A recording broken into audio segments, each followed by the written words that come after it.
Hello दोस्तों, आपका स्वागत है आपके अपने यूट्यूब चैनल और स्पेशल एजुकेटर भारत में। तो हेलो दोस्तों, आपको पता होगा कि आज हम कौन सा टॉपिक पढ़ने वाले हैं। और आज हम इंट्रोडक्शन टू डिसेबिलिटी में क्षति और अक्षमता का अर्थ और परिभाषा के बारे में पढ़ेंगे। तो इसके क्षति और अक्षमता और विकलांगता, इसकी परिभाषा और अर्थ को हम निम्न प्रकार से समझेंगे और इसको दर्शाएंगे, और इसकी निदान उपचार और इसके क्या क्या है, इसके अंदर क्या है और इनके डिफरेंस के बारे में हम पढ़ेंगे। तो चलते हैं। तो दोस्तों, क्षति और अक्षमता एवं विकलांगता। क्षति और क्षमता, विकलांगता, इन शब्दों का प्रयोग हम एक समानार्थी और अथवा पर्यायवाची शब्द के रूप में हम करते हैं अपने दैनिक जीवन में, ठीक है। किंतु लेकिन विशिष्ट शिक्षा के क्षेत्र में इन शब्दों का प्रयोग हम परिभाषा इसकी अलग अलग तरह से करते हैं, ठीक है। WHO ने 1980 में एक पब्लिकेशन के द्वारा इसे ICIDH के प्रकाशन द्वारा क्षति, अक्षमता तथा विकलांगता को अलग अलग शब्दों में प्रकाशित करके इन शब्दों को लिखा है, मतलब दर्शाया गया है। पहले इंटरवेंशन होते हैं हस्तक्षेपण। क्लासिफिकेशन उसके बाद आता है। क्लासिफिकेशन में वर्गीकरण, फिर इम्पेयरमेंट, फिर डिसेबिलिटी, फिर हैंडीकैप। इम्पेयरमेंट का मतलब होता है क्षति, डिसेबिलिटी अक्षमता, और हैंडीकैप मतलब विकलांगता। पहले पहचान, फिर वर्गीकरण और फिर क्षति, अक्षमता और विकलांगता। इन्हीं के आधार पर WHO ने 1980 में इसे ICIDH के द्वारा प्रकाशन को क्षति, अक्षमता, विकलांगता को अलग अलग रूपों में प्रदर्शित किया गया है, ठीक है। तो आप लोग देख सकते हैं कि WHO के द्वारा ICID द्वारा प्रकाशन द्वारा क्षति, क्षमता को अलग अलग रूप में परिभाषित किया गया है, जैसे कि आप लोग इसमें देख सकते हैं। इसमें देख सकते हैं, ठीक है।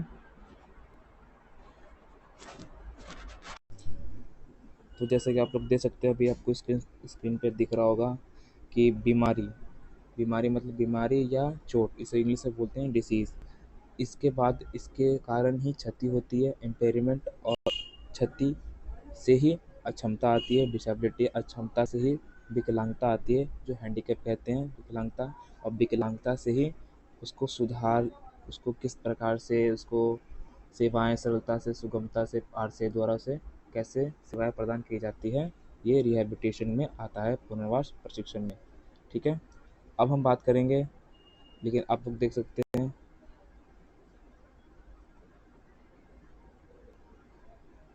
हैं ये, ठीक है।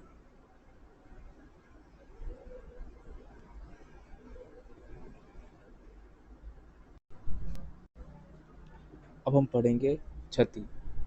क्षति ये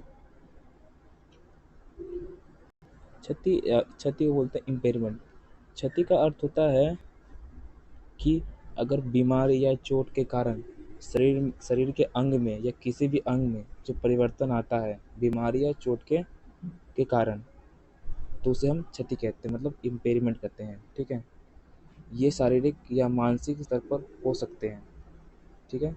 ये शारीरिक और मानसिक स्तर पर हो सकते हैं। क्षति में व्यक्ति की क्षमता को प्रभावित किए बिना उसकी संरचना प्रभावित कर सकती है। कहने का तात्पर्य ये है कि हाँ, क्षति के कारण व्यक्ति की जो क्षमता होती है ना, उसको प्रभावित किए बिना उसकी संरचना को प्रभावित कर सकती है, मतलब उसको स्ट्रक्चर को, उसके शरीर के आकार को वो परिवर्तित कर सकती है, ठीक है।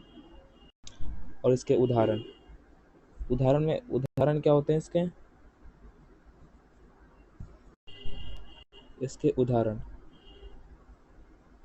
उदाहरण में जैसे कि कान में संक्रमण होना क्षति के कारण ही होती है, या दुर्घटना होना क्षति के कारण भी हो सकती है, या किसी भी अवस्था में या शारीरिक फिजिकली रूप से किसी चोट का शिकार होना, या दुर्घटना होना, बाइक एक्सीडेंट होना, जिसे खून वगैरह, जो सर पे चोट लगना, ये क्षति होती है। ठीक है, आगे देखते हैं। अब आती है अक्षमता। अक्षमता मतलब डिसेबिलिटी। अक्षमता में क्या आती है दोस्तों? अक्षमता। अक्षमता जब क्षति के कारण शरीर के अंगों के कार्य करने की क्षमता, कहने का मतलब है क्षति के कारण ही शरीर के कार्य करने की क्षमता को जो क्षमता जो प्रभावित करती है, उसे अक्षमता या असमर्थता कहते हैं। कहने का मतलब ये है कि जब क्षति के कारण शरीर के अंगों में कार्य करने की जो क्षमता होती है वो सीमित हो जाती है, मतलब पहले के मुकाबले उतना काम नहीं कर पाता क्षति के कारण। इसी अवस्था से उसकी जो कार्य करने की क्षमता होती है ना, जो कार्य करने की क्षमता होती है वो पहले के मुकाबले कम हो जाती है क्षति के कारण। ठीक है, तो उसे हम अक्षमता या असमर्थता कह सकते हैं। ठीक है, जैसे कि मान सकते हैं, जैसे कि किसी को चोट लग गया, उस चोट से उसे, जैसे कि हाथ में चोट लग गया, अब हाथ क्षति हो गया, फिर इसकी किसी किसी चीज़ को उठाने में, किसी वजन को उठाने में वो अक्षम होता है, मतलब असमर्थ हो जाता है। अक्षमता, उसके शक्ति की सीमितता आ जाती है, उसे बोलते हैं अक्षमता, मतलब डिसेबिलिटी। इसके उदाहरण क्या होते हैं? उदाहरण में देखेंगे तो, उदाहरण कि कान में संक्रमण के कारण, जैसे कि कान में संक्रमण के कारण पर्दे में छेद हो जाना, और बच्चे का सुनने में असमर्थता होना, पाँव की हड्डी टूटने से चलने में परेशानी होना, या ये सभी असमर्थता होती है जो दीर्घकालीन, आजीवन या आंशिकालिक हो सकती है। क्षति एवं अक्षमता या असमर्थता के कारण ही आई शारीरिक एवं मानसिक अंगों की सामान्य व दैनिक कार्यों को विकलांगता कहते हैं। ठीक है, तो इसमें देखा जाए दोस्तों, तो उदाहरण में कहा गया है कि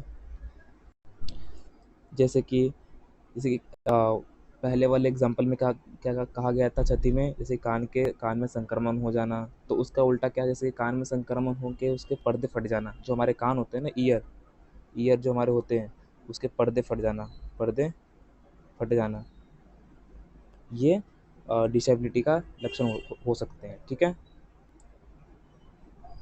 अब दूसरा एग्जांपल क्या हो सकते हैं? दूसरा एग्जांपल जैसे चलने में परेशानी होना। चलने में परेशानी कैसे हो सकती है? जैसे कि क्षति के कारण किसी भी दुर्घटनाग्रस्त में, जैसे पाँव में चोट लगना, हाथ में चोट लगना, इन्हों में चोट लग के जिस कार्य को करने में हमें अक्षमता होती है, मतलब असमर्थता आती है, वो हो गया। ठीक है, और दूसरा, जैसे कि ये इम्पोर्टेंट है, ये जो अक्षमता होती है ये दीर्घकालिक, मतलब आजीवन आजीवन या आंशिकालिक भी हो सकती है, मतलब लंबे समय तक भी हो सकती है, आजीवन हो सकती है, या एक छोटे समय के लिए भी हो सकती है। ठीक है, इसे माफ़ कीजिएगा दोस्तों, थोड़ा डिस्टर्ब हो जाता है।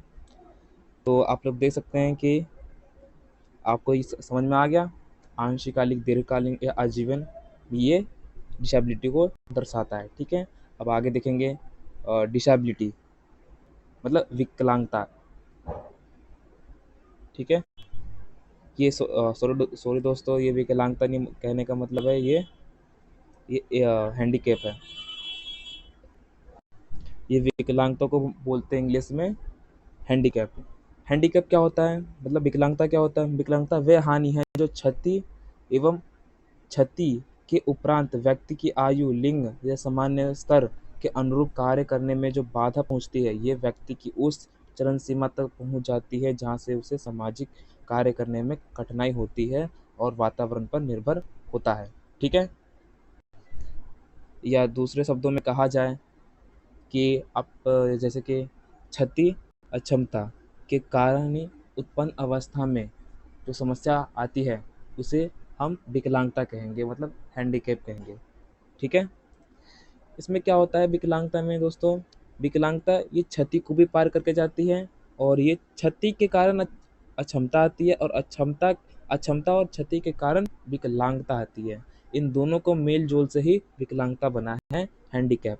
हैंडीकैप में क्या होता है, व्यक्ति ठीक ना होके ये पुनर्वास के द्वारा सेवाएं प्रदान की जाती है, निदान, उपचार, जो भी सेवाएं जो उसकी सामाजिक इकाइयों के लिए महत्वपूर्ण हो, जो बेसिक मूलभूत आवश्यकताओं के लिए जरूरी होता है, वो उसी को इसमें विकलांगता में दर्शाया गया है। ठीक है, तो विकलांगता में ज़्यादा कुछ नहीं होता दोस्तों। जैसे कि विकलांगता में क्या होता है, क्षति अक्षमता को ही ये दर्शाती है, इसके मेल जोल को। ठीक है। इसके उदाहरण क्या होते हैं, उदाहरण में जैसे कि बच्चों को सेवाएं देना, व्यक्ति को सेवाएं देना जो बहुविकलांगता से भी ग्रसित हो सकते हैं। जैसे कि व्यक्ति को किसी हाथ की असीमितता आना, सीमितता आना तथा क्षति के कारण उत्पन्न अवस्था आना, अक्षमता के कारण उत्पन्न अवस्था आना, ये आदि प्रक्रियाएं ये विकलांगता को दर्शाती है। ठीक है। तो उम्मीद करता हूँ आपको ये क्लास अच्छी लगी होगी। तो हमारे चैनल स्पेशल एजुकेटर भारत, हमारे नहीं हम सबके स्पेशल एजुकेटर भारत चैनल को सब्सक्राइब कीजिए, लाइक कीजिए और शेयर कीजिए। Thanks for watching. देखने के लिए आपका शुक्रिया।